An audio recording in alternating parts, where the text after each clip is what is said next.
Hello friends, नमस्ते। हमारे channel crazy news 17 में आप सभी का स्वागत है। दोस्तों, आज का ये जो वीडियो है तो बहुत दिनों बाद आ रहा है क्योंकि व्यस्तता बहुत है। तो आज हम आपको बताएंगे कि कुछ मुख्य चीज़ों के बारे में कि असाइनमेंट और BEd special education and admission cancel आदि महत्वपूर्ण जानकारी देंगे। तो आप हमारे वीडियो पे बने रहें और चैनल को सब्सक्राइब करके वीडियो को शेयर जरूर करते हैं।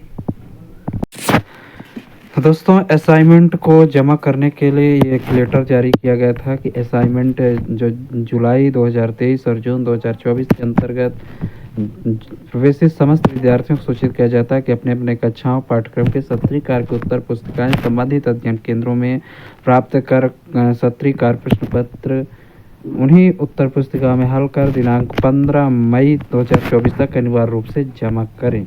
सत्रीय कार्य के प्रश्न वेबसाइट में अपलोड है, लेकिन यहाँ पे कहा गया है कि शैक्षणिक सत्र जनवरी से दिसंबर पाठ्यक्रम कक्षाओं हेतु जिन विद्यार्थियों ने प्रवेश लिया है उनको सत्रीय कार्य पृथक से अपलोड की जाएगी। लेकिन दोस्तों, यहाँ पे समझ में नहीं आता कि किसी के भी ऐसे एडमिशन फॉर्म में नहीं लिखा समझ में आता कि किसका जनवरी 2023 जुलाई का और 2024 लिखा रहता है, लेकिन स्पष्टता नहीं है यूनिवर्सिटी द्वारा।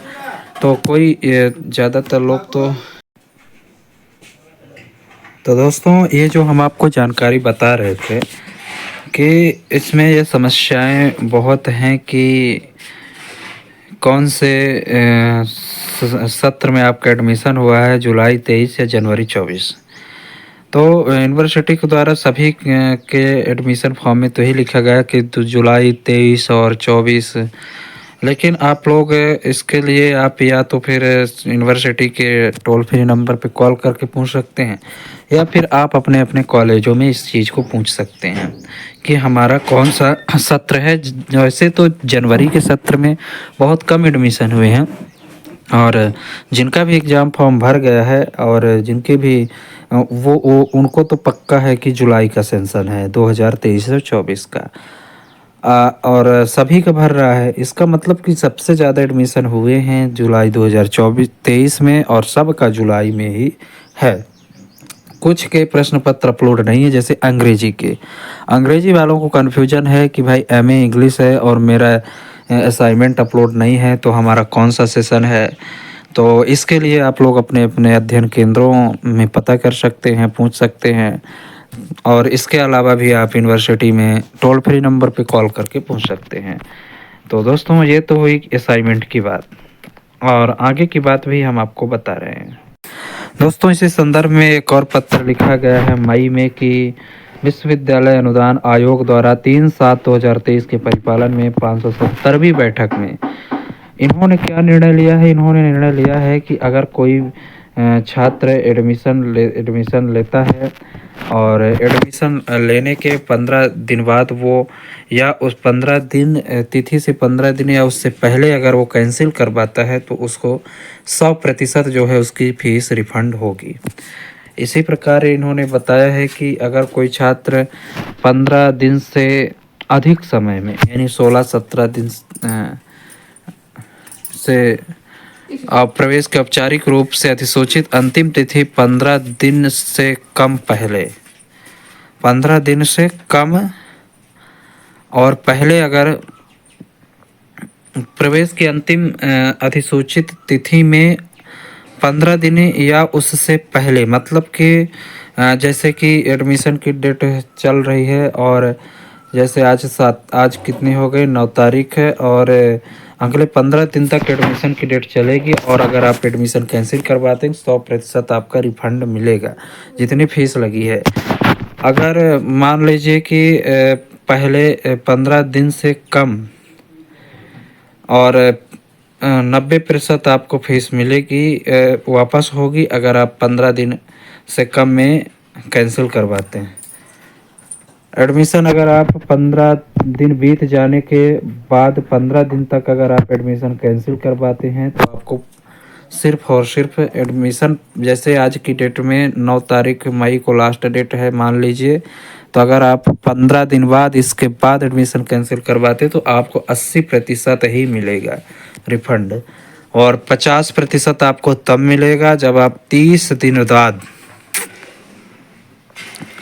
30 दिन तक, 15 दिन के बाद, परंतु उसके बाद 30 दिन तक, 15 दिन बीत गया और एडमिशन लेने से आपका प्रवेश की अंतिम तिथि, जैसे प्रवेश के अंतिम तिथि के बाद ही, एडमिशन लेने से नहीं, प्रवेश की अंतिम तिथि, प्रवेश की अंतिम तिथि मान लीजिए 9 तारीख है और 15 दिन इसके और आगे बीत गया तो 15 9 24 तारीख हो गई, और 24 के बाद भी और 15 दिन को जोड़ दे तो 30 दिन तक अगर आप एडमिशन कैंसिल करवाते हैं 50% आपको फीस मिलेगी। जैसे किसी की फीस जैसे बीए की है 3,000 तो आपको 1,500 रुपये रिफंड होगी।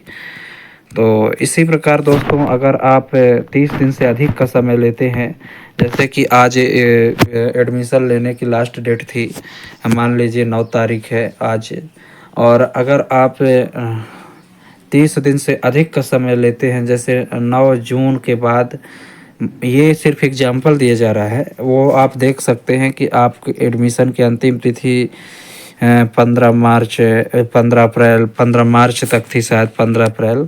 तो इसके बाद 1 महीने के बाद अगर आप इस करते हैं, एडमिशन कैंसिल करवाते हैं तो आपको 0% मतलब कि फीस मिलेगी। तो दोस्तों इस तरह का दिया गया है, लेकिन आप लोग फॉर्म को भरिए और रिफ़ंड करवा सकते हैं जल्दी से जल्दी।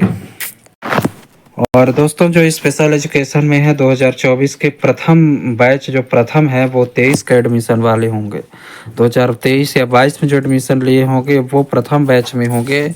उनको अध्ययन केंद्र क्रमांक 702 आईडी और 703 एचआई और 1704 वीआई एवं 1706 एलडी में दर्ज विद्यार्थियों को सूचित किया जाता है कि पाठ्यक्रम की संपर्क कक्षाएं जो हैं वो 6 मई से 22 मई तक शुरू हो गई हैं, जिसमें उनकी सभी की उपस्थिति अनिवार्य है। तो जो लोग बीएड विशेष शिक्षा से, स्पेशल एजुकेशन से कर रहे हैं, ये उनके लिए खबर है। दोस्तों जैसे कि कुछ लोग पूछ रहे थे कि हमें रिफ़ंड कैसे करना है, फीस को कैसे रिफ़ंड करना है, हमको कहाँ ऑप्शन मिलेगा एडमिशन कैंसिल करवाने का। तो दोस्तों जैसे आप इस पोर्टल पे आएंगे और पोर्टल खुलने के बाद आपको ऑनलाइन एडमिशन में इसमें क्लिक करना है, और जैसे ही आप इसको क्लिक करते हैं तो आपके सामने एक पोर्टल खुल जाएगा, और इसमें आप नीचे स्क्रॉल डाउन करते जाएंगे तो आपके सामने एक वेरियस एंड अदर का ऑप्शन दिख जाएगा। दोस्तों इस वेरियस एंड अदर्स का ऑप्शन में जैसे ही आप क्लिक करते हैं तो आपके सामने फी रिफंड एप्लीकेशन फॉर्म ओपन होगा। फी रिफंड एप्लीकेशन फॉर्म ये मिलेगा, तो आप यहाँ पे इसको जैसे क्लिक करेंगे तो आप यहाँ से फॉर्म को भर सकते हैं। तो जैसे कि मैंने यहाँ पे खोल लिया, और आप अपनी यहाँ पे आप अपना आवेदन क्रमांक, जन्म तिथि और ट्रांजैक्शन आईडी डालेंगे, जो एडमिशन में फीस जमा करते समय के ट्रांजैक्शन आईडी। इसके बाद जैसे सर्च करेंगे दोस्तों, आपको फॉर्म भरने के बाद आपको यूनिवर्सिटी भोपाल जाना पड़ेगा, और वहाँ पर रसीद के साथ आपको आधार कार्ड लगाकर जमा करना होगा, तभी आपका पैसा रिफंड हो पाएगा। तो दोस्तों यही इन्फॉर्मेशन थी आज के लिए। तब तक के लिए धन्यवाद, और हमारे चैनल को सब्सक्राइब करके वीडियो को शेयर ज़रूर कर दें।